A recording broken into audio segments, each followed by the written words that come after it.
l'ora di religione. Don Franco arrivò che facevo il secondo superiore.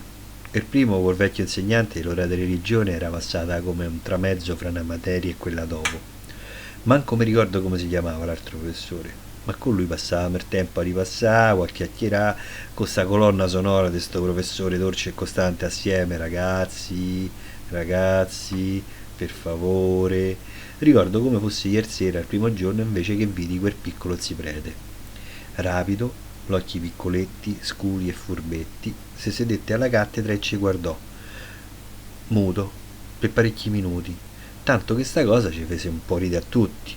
Poi si presentò, ci disse che era un prete anomalo, diverso, alternativo, e sta cosa mi colpì subito, visto che allora da religione ero un po' distaccato.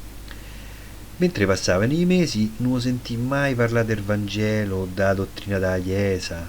No, lui raccontava che andava agli scioperi dei lavoratori per essere vicino alla sofferenza di chi ne aveva il lavoro e ci parlava di emarginazione, dei pischelli un po' più grandi di noi, di come erano diventati tossici e di come lui l'aiutava. Erano anni 70 e lui si definiva un prete operaio, in prima linea.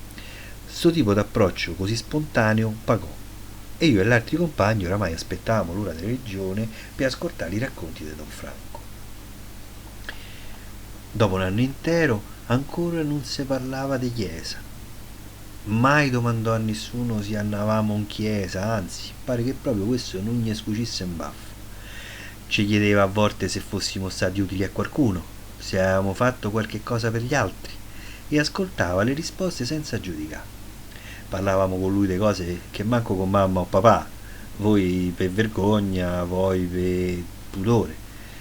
Restò con noi 2 anni e l'ultimo giorno ci disse: curate il vostro progetto di vita e fate in modo che dentro a sto progetto ci siano altre persone oltre a voi, persone fuori dagli affetti più stretti. Vedo un sacco di gente che a 40 o a 50 anni va in crisi. Hanno tutto, hanno una bella casa, una bella macchina, abiti firmati, oggetti che hanno sempre desiderato, eppure dicono che gli manca qualche cosa. Quel qualcosa sono l'altri, quello che manca e dà qualcosa all'altri, inserirli nella propria vita e fa in modo che non si chiamino mai altri. Se il mondo siete solo voi e pochi come voi, il vostro mondo sarà sempre povero. Avrei voluto chiamarlo un sacco di volte e non lo feci mai. Quando mi decisi per dire grazie per quello che mi aveva insegnato, oramai avevo 50 anni e purtroppo Don Franco non c'è stava più.